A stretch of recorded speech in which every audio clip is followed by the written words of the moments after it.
Wielkanoc formali.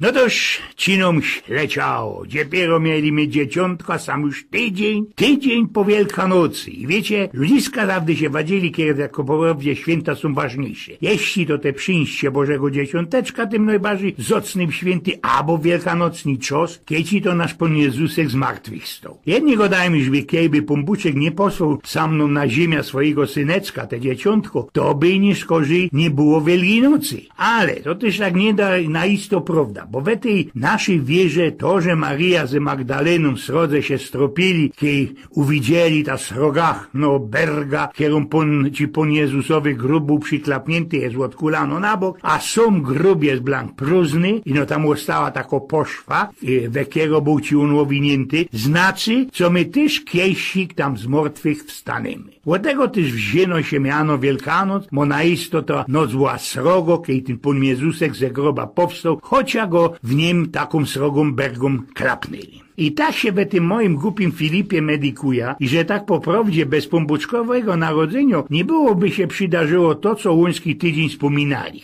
A ja jeszcze wspominam te moje dzieckowe lata, kiedy to na te zwykłe rekolekcje łamziło się po południu albo na odwieczeć i jak to my, najduchy, kiedy się katechetka albo księżorzek nie kapli, drapko tyrali kajsik za cmentarz, na szachta, co by posznupać za nowymi kwiatkoma, albo posłuchać ptoszków, świrgoloszków, które tam do nas z tej Afryki przyfurdli. A mamulka nie skorzy się zawdy pytaj, co też na tym rekolekcyjnym kozaniu było, bo genau wiedzieli, co my z głobniki robili i kaj też naisto my byli. Teraz jest blank inaksi. Kapelunki, klasztorne panny i inne katechetki wiedzą całkie klasy do naszej Józefki już przed południem, co by im żody nikaj nie cytnął, bo oni skorzy muszą się znowu wrócić nazu do szule. No i była zwykłowo spowiedź. Ja już pewnikiem o tym rządził, ale tak by tak wspomna to SRU. Bymy kiejsik ze moją Elzą we Wiedniu, długo by da pamiętał ten ausflug, wykludziliśmy się na Grincik do takiego szynku, winiarni po ichniemu Heuriger, kaj szło szmektnie pojeść, nasłepać ichniego wina i posłuchać szykownistej muzyki mianowanej Schrammel-Muzik. Wróć ze wszystkimi zyclimy na czterorogatych zeselka za takim drewnianym stołem i łoros ci przyszła kelnerka. Co ja godam kelnerka, toż to ci był Janioł, telaj, że nie na biało i ze wiązkiem, ze taką aureolą i no żywo, zdrowo, szykowno i co najważniejsze modo dziołcha. Oblecenie ci miała takie tyrolskie, albo takie jakieś ichnie, farbiste, krauskowano-kiecka,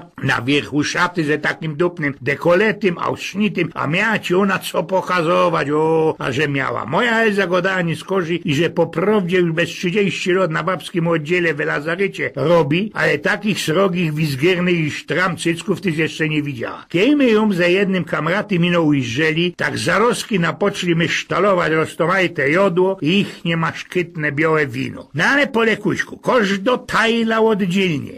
No i przychodzi kamrat, nie skorzy jo. I tak, co by ona musiała pora razy ku nam przyłazić. Kamrat to się tak i dychaniu dziwował, że chnet by był ten lampus wina łyknął. A i tameszne, a i zbajny bezścieści byli takie, że kostyry bez okno wylazowali. No godą wam ostuda i zgorszynie, a to wszystko we srogim poście. Kiedy my już genau pojedli swoje, wysłepali, nagawcyli się, oby sroka we kostyry na tak gryfno, szykowno dziołcha, a co przy tym we palicy krajzowało, to Elza się nigdy nie dowie, przyszło do buleniu. Tu ci no z jej uber gospodski festenie sztopnął, żykna krótko. Elza się chciała we Wiedniu szykowne szaty, albo moderne szczewiki lajsnąć, ale stykło nam ino na dwie brytki przy śniadaniu i co by jeszcze na kecioku, na karasolu we ichnim praterze zdziebko się karnąć, bo szczewiki do kupy z kiecką diosi wzięli. No i że to był wielki tydzień, poszliśmy do kościoła. Jest taki szumny kościół na Kalenbergu, na takim gruniczku w Lasku Wiedeńskim, kaj to się kiejsik napoczła ta co kochaja ze Turkoma, kiero wiódł nasz Jan III Sobieski w 1683 roku. Poszli my tam ze moją haźbietką, pogawcyli się tu i tam, obejrzeli się ta kapliczka ze polskimi szlachcicoma i oro złu nagodo, co pójdziemy do spowiedzi, bo już we Chorzowie będzie za nie skoro. Czemu nie, mogę pójść, a jeszcze ku temu byda markierował we słuchatelnicy i że blank nie poradza po niemiecku, a spowiedź zół jest ważną. Jak wysztudirował, tak jak zrobił, we słuchatelnicy był taki mały, deczko spaśny kapelunek, tak jakoś i gydał, podany na naszego pierwszego faroża Nity. Wyspowiadał się, jak pombuczek przychodzą, mo się rozumieć, że po polskiemu, no i na ostatek godum temu kapelunkowi. Więcej grzechów nie pamiętam i nie za wszystkie żałuja. No, przecach tego, co się posztelowo, jakie gawco na tafrela we szynku i nie ino nania, to jak każdy dochobna wiesna nie idzie ci na isto żałować. Abo tych eisbeinów paszczonych we piwie. I no tańcowania nie było, bo to przeca sogi post. Wiesz, synu, i że ja ci wierza, ale tak nie mogesz godać, padł mi na to ten do Nity podany kapeluny. Ludzie, przeca mnie zatkało, choćby setka szpritu szluknął, posztelujecie się to w jakimś ich Wiedniu trefić razinku na polskiego księdza. Taki pech to tak, choby człowiekowi berga ze serca śleciała, gnał na plęckyż. Ojgien z Pnioków.